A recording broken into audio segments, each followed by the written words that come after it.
Part 3. Samurai Jack is on the quest to get his sword back, but how'd he lose his piece in the first place? In a flashback, we see Samurai Jack playing a part of Kate Bush as he climbs this mountain. At the top, he comes across some sheep, and then one sheep leads him to what he's looking for, a time portal. Jack runs for that portal and jumps in. It looks like he's home free, till we see this big-ass hand come after him like that claw machine at the arcade. It's Aku, here to crap in his cereal once again. Aku pulls out Jack, and he's like, whoa! I didn't think you'd get here that fast. Oh, you almost got me. You almost got me there. And when Jack goes for the portal again, Aku immediately destroys it and then tells Jack, oh yeah, by the way, fun fact, that's the last time portal. Jack is pissed. You know when you're shopping with your parent and then you're pushing the cart and then accidentally hit them in the back of the ankle? It's that type of mad.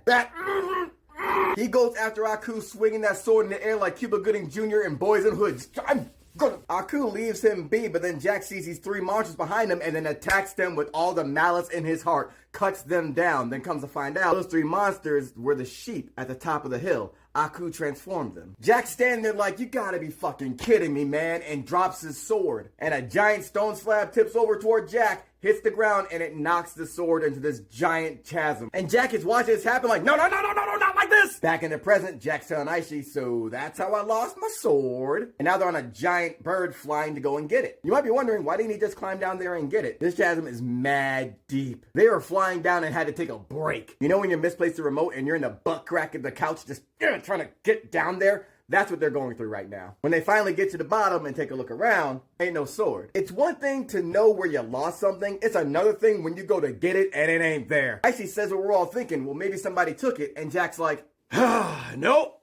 I realize now that I didn't lose the sword. The sword left me. They fly back up the mountain and Jack tells Aishi he knows what he has to do. This is a journey he has to take alone. Aishi's like, well, fuck me then, but I could help. But Jack goes and then sits by the edge of the mountain and begins to meditate. Aishi looking at him like, so dramatic. If it was a spiritual journey, you could have just said that. Jack is going on a quest within in order to find the way to his sword. There's a great contrast that happens between the spiritual and the physical here. Spiritually, Jack is traveling a path of peace in order to find the sword. It's a literal spiritual journey across many lands. Meanwhile, in the physical world, there's a war going on outside no man is safe from, especially if it's Samurai Jack, who has money on his head. There's a literal army climbing up the mountain listening to Kate Bush as they come to run Jack's fade. But Aishi is watching Jack's back and she proceeds to jump down and break everybody else's. That army got one warning and one warning only. They tried to play in Aishi's face and she knocked all the chess pieces off the board.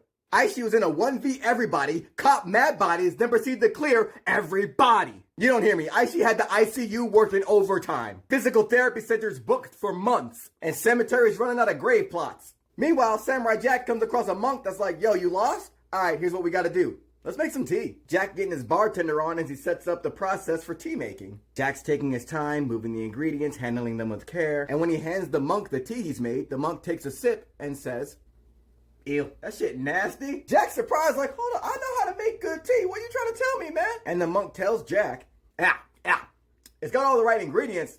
Balance is off, fam. Jack is shocked to see that this isn't the path toward the sword. And here's where Jack's intrusive thoughts get fucking loud. We see all the frustration and the anger Jack has inside. The intrusive thoughts like, man, this monk trying to play us, man. He knows where the sword is. Let's just take it from him, yo. And the more those intrusive thoughts talk, the more Jack realizes this is what's been blocking the path.